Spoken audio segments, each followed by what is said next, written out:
தமிழாளனிய நண்பர்கள் அனைவருக்கும் என்னுடைய வணக்கம். இன்னைக்கு நம்ம பார்க்க போற வீடியோ என்னன்னு பாத்தீங்கன்னா F5 அப்படின்னு சொல்லக்கூடிய இந்த கான்செப்ட் இன்னைக்கு பெரும் அளவுல பைக்குகள்ல கொண்டு வந்துட்டாங்க. இந்த ஃபியூல் இன்ஜெக்டர் சிஸ்டம் அப்படின்னு சொல்லக்கூடிய இந்த விஷயம் எப்படி ஒர்க் ஆகுது, இல்ல என்ன மாதிரியான விஷயங்கள்லாம் இருக்கு, யார் இதை ஸ்டார்டிங் ஸ்டேஜ்ல எந்த பைக்ல கொண்டு வந்தாங்க அப்படின்ற எல்லா விஷயங்களையும் பார்க்கலாம். கண்டிப்பா இந்த விஷயம் நீங்க தெரியாம ஃபியூல் இன்ஜெக்ஷன் அப்படின்னு சொல்லக்கூடிய இந்த கான்செப்ட் இருக்கக்கூடிய பைக்கை வாங்காதீங்க, தெரிஞ்சுக்கோங்க. ஃபர்ஸ்ட் நீங்க பார்த்துட்டு இருக்கிறது அட்ஃபோவி தமிழ். என்னுடைய பெயர் விஜய். வாங்க இன்னைக்கு இருக்கிற வீடியோக்குள்ள போகலாம்.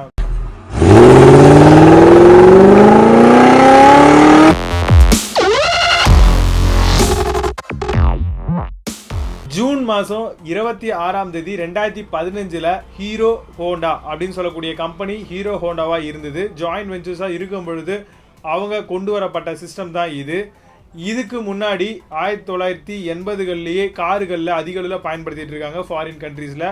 பட் இப்போதான் வந்து பைக்குகளில் அதிக அளவில் பயன்படுத்திட்டு இருக்கும், அதுவும் இந்தியாவை டார்கெட் பண்ணி. இந்த ஃபியூல் இன்ஜெக்ஷன் சிஸ்டமுக்கும் கார்பரேட்டர் சிஸ்டமுக்கும் என்ன வித்தியாசங்கள் அப்படின்னு பார்த்தீங்கன்னா, கண்டிப்பாக மைலேஜுக்கும் இதில் இருக்கக்கூடிய மைலேஜுக்கும் நிறைய வித்தியாசங்கள் இருக்கு. அது மட்டும் இல்லாமல் பொல்யூஷன் அப்படின்னு பார்த்தோம்னா கண்டிப்பாக வந்து கார்பரேட்டரில் அதிகமாக இருக்கு, F5ல கம்மியாக இருக்கு. ஸோ இன்னும் டீட்டெயிலாக பார்க்கலாம். ஃபர்ஸ்ட் ஃபியூல் இன்ஜெக்ஷன் அப்படின்னா என்னன்னு பார்க்கலாம். ஃபியூல் இன்ஜெக்ஷன் சிஸ்டம் அப்படிங்கிற கான்செப்ட் எலக்ட்ரானிக்கை பேஸ் பண்ணி எப்படி வந்து நம்மளுடைய ஃபியூலை வந்து பைக்குக்கு சரியான முறையில் பயன்படுத்தலாம் அப்படின்றது தான். இதுல என்னென்ன விஷயங்கள்லாம் இருக்குன்னு பாத்தீங்கன்னா, சென்சார்ஸ் கொடுத்திருப்பாங்க, எலக்ட்ரானிக் சர்க்யூட் யூனிட் அப்படின்னு சொல்லக்கூடிய ஒரு விஷயம் இருக்கும். இதை தாண்டி ஃபியூல் பம்ப் அப்படின்னு சொல்லக்கூடிய கான்செப்ட் கொடுத்திருப்பாங்க. ஸோ இப்போ ஃபியூல் இன்ஜெக்ஷன் வந்து பாத்தீங்கன்னா உள்ள இருக்கக்கூடிய பார்ட்ஸ் இதுதான். ஸோ இது எப்படி ஒர்க் பண்ணும், ஸோ இதனால நமக்கு என்ன அட்வான்டேஜஸ்லாம் இருக்கு அப்படிங்கறத பார்க்கலாம். ஃபர்ஸ்ட் கான்செப்ட் ஃபியூல் பிளஸ் ஏர். ஸோ இது ரெண்டுமே வந்து சரியான முறையில மிக்ஸ் ஆனாதான் நம்மளுடைய பைக்ல வந்து அது ஸ்ப்ரெட் பண்ணும். அதாவது நீங்கள் பைக்குகளில் பார்த்துருப்பீங்க, ஸ்பார்க் ஆகும். ஸோ ஸ்பார்க் ஆகிறவனே கொஞ்சம் லைட்டாக ஃபயர் ஆகும். ஸோ ஃபயர் ஆனவனே வந்து பார்த்தீங்கன்னா நம்மளுடைய இன்ஜின் வந்து பார்த்தீங்கன்னா மூவ் ஆகும். இதுதான்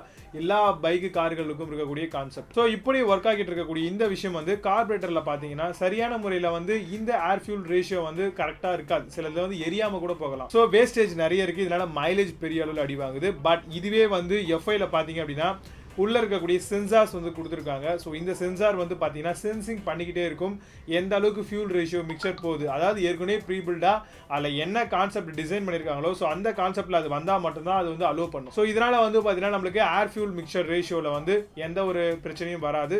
ஸோ சரியான முறையில் மைலேஜ் கிடைக்கும். ஆக்சலரேட்டிவ் லேகிங் அப்படின்னு சொல்லுவாங்க. ஸோ ஆக்சலரேஷன் லேகிங் அப்படின்னா கார்பரேட்டரில் நம்ம வண்டி ஸ்டார்ட் பண்ண உடனே ஸ்டார்ட் ஆகாது. ஸோ சம்டைம்ஸ் வந்து பார்த்தீங்கன்னா கொஞ்சம் 0.3 ஒரு 6 செகண்ட்ஸ் வரைக்கும் எடுக்கும்னு வச்சுக்கோங்களேன். பட் இதுவே F5ல பார்த்தீங்கன்னா உடனே ஸ்டார்ட் ஆகிடும். ஸோ ஏன்னா இதில் இருக்கிறது வந்து எலக்ட்ரானிக் சார்ந்த ஒரு ஃபியூல் இன்ஜெக்ஷன் அப்படிங்கிறத தெரிஞ்சுக்கோங்க. அது மட்டும் இல்லாமல் பிக்கப் ரொம்பவே சூப்பராக இருக்கும். ஏன்னு கேட்டிங்கன்னா உடனே ஸ்டார்ட் ஆகிடும். அதில் ஃபியூல் ரேஷியோ வந்து சரியான முறையில் ஸ்பார்க் ஆகிறதுனால உங்களுக்கு எப்போவுமே வந்து நீங்கள் என்ன ரேசிங் கொடுக்குறீங்களோ அதுக்கேற்ற அது மாதிரி வந்து ஃபியூல் மிக்சர் வந்து அது கண்டிப்பாக வந்து ஸ்ப்ரே பண்ணும். ஸோ இப்படி ஸ்ப்ரே பண்ணும்போது உங்களுக்கு பிக்கப்பில் கண்டிப்பாக அடி வாங்காது. ஸோ நல்லாவே ஒரு என்ன ரேஞ்சுக்கு நீங்கள் போகணும் அப்படின்னு நினைக்கிறீங்களோ அந்த பிக்கப் வந்து ரொம்பவே நல்லா இருக்கும். ஸோ இது வந்து பார்த்தீங்கன்னா லைஃப் லாங் கரெக்டாக F5 ஒர்க் ஆச்சுன்னா மட்டும் தான் இருக்கும். இன்கேஸ் சென்சார்ஸ் ஏதாவது ஃபால்ட் ஆச்சோ இல்லை வந்து ஏதாவது ப்ராப்ளம் வந்ததுன்னா கண்டிப்பாக வந்து நீங்கள் எதிர்பார்க்குற பிக்கப் கிடைக்காது. ஸோ அதையும் மைண்டில் வச்சுக்கோங்க. ஃபியூல் இன்ஜெக்ஷன் இருக்கக்கூடிய பைக் வந்து கண்டிப்பாக கோல்டு கண்டிஷனில் உடனே ஸ்டார்ட் ஆகிடும். ஸோ இப்போ மழை காலம் ஸ்டார்ட் ஆகிடுச்சு. நிறைய பேருடைய பைக்குகள் கார்பரேட்டர் வச்சிருக்கவங்களுக்கு தான் பார்த்தீங்கன்னா காலையில் ஸ்டார்டிங் ப்ராப்ளம் வரும். ஸோ ஆஃபீஸ்லாம் போயிட்டு ரெடியாக இருப்பீங்க, பட் வண்டியை ஸ்டார்ட் பண்ணிங்கன்னா ரொம்ப பெரிய பிரச்சனை வரும். அது கிக் ஸ்டார்ட்லாம் இல்லாத இருக்கவங்களாம் ரொம்ப வந்துருவாங்க. ஸோ இந்த மாதிரியான விஷயங்கள்லாம் வந்து பார்த்தீங்கன்னா F5ல கண்டிப்பாக வராது. ஸோ அதனால் அந்த மாதிரியான கான்செப்டில் இருக்கக்கூடிய பைக்குகளை நீங்கள் தேர்ந்தெடுத்தீங்க அப்படின்னா ரொம்ப யூஸ்ஃபுல்லாக இருக்கும். இப்போ இருக்கக்கூடிய கரண்ட் ஸ்டேஜ் வந்து பார்த்தீங்கன்னா நம்ம BS4 அப்படின்னு சொல்லக்கூடிய ஒரு இன்ஜின் கான்செப்ட் தான் யூஸ் பண்ணிட்டு இருக்கோம். ஹீரோ 4 அப்படின்னு சொல்லுவாங்க. ஸோ யூரோப்பியன் கண்ட்ரீஸில் அதிக அளவில் பயன்படுத்திட்டு இருக்கக்கூடிய ஒரு விஷயமா இருக்குது. இப்போ வந்து BS6 அதாவது BS5 அப்படின்னு சொல்லக்கூடிய ஒரு கான்செப்ட் வந்து நம்ம ஸ்கிப் பண்ணிட்டோம். பிகாஸ் ஆஃப் நம்மளுடைய பொல்யூஷன் ரொம்ப அதிகமாக இருக்கு. பிளஸ் வந்து பார்த்தீங்கன்னா அதர் கண்ட்ரீஸ்ல வந்து பார்த்தீங்கன்னா அவங்க படிப்படியாக உயர்ந்து வந்து இப்போ BS6 அதெல்லாம் தாண்டி போயிட்டு இருக்காங்க. ஸோ அவங்களுக்கு ஈக்குவலண்டாக கொடுக்கணும் அப்படின்றதுனால நம்ம 5 ஸ்கிப் பண்ணிட்டு BS6க்கு போயிட்டோம். ஸோ இதால் என்னென்ன யூஸ் அப்படின்னு கேட்டிங்கன்னா பொல்யூஷன் வந்து பெரிய அளவு கண்ட்ரோல் ஆக போகுது, நம்மளுடைய இன்ஜினுடைய பர்ஃபார்மன்ஸும் அதிகமாகும். ஸோ இந்த மாதிரியான விஷயங்களால தான் வந்து நம்மளுடைய இந்தியன் கவர்மெண்ட் BS6க்கு வந்து கன்வெர்ட் ஆயிருக்காங்க. ஸோ இதனால F5 அதிக அளவில் வரதுக்கான சான்சஸ் ரொம்ப அதிகமாக இருக்கு. நிறைய பைக்குகளில் ஃபியூல் இன்ஜெக்ஷன் சிஸ்டம் வந்தால் தான் மைலேஜ் வைஸில் வந்து நம்மளால கண்ட்ரோல் பண்ணிட்டு இருக்க முடியும். அது மட்டும் இல்லாமல் எலக்ட்ரானிக் வெஹிக்கல்ஸ் வந்து நிறைய காம்படிஷன் வந்துட்டு இருக்காங்க. ஸோ கவர்மெண்ட்டும் அதுக்கு தான் வந்து ஃபர்ஸ்ட் ப்ரிஃபரன்ஸ் கொடுத்துக்கிட்டு இருக்காங்க. ஸோ அதனால வந்து இந்த மாதிரியான பெட்ரோல் பைக்குகள்லையும் வந்து ஃபியூல் இன்ஜெக்ஷனை கொடுத்தாதான் கஸ்டமர்ஸ் வந்து அதிக அளவில் இந்த மாதிரியான பைக்குகளை வாங்குவாங்க. அப்படின்றதுனால கூடிய விரைவில் 100 cc வரக்கூடிய பைக்குக்கும் வரதுக்கான சான்சஸ் இருக்குது. ஃபியூச்சரில் பார்க்கலாம். இந்த ஃபியூல் இன்ஜெக்ஷன் இருக்கக்கூடிய பைக்கில் வந்து நம்ம மெயின்டெனன்ஸ் பண்ணுறது வந்து மிகப்பெரிய ஒரு டஃப்பான விஷயம் அப்படின்னு சொல்லுவோம். இது வரைக்கும் வந்து நம்மளுடைய 3 சர்வீஸ் ஃப்ரீ சர்வீஸ் வந்து என்ன கம்பெனியில் இருக்கோ அந்த கம்பெனியில் போய் நம்ம சர்வீஸ் பண்ணிப்போம். சர்வீஸ் பண்ணிவிட்டு அது 3 சர்வீஸ்க்கு அப்புறம் நம்மளே வந்து வாட்டர் சர்வீஸ் பண்ணிப்போம்.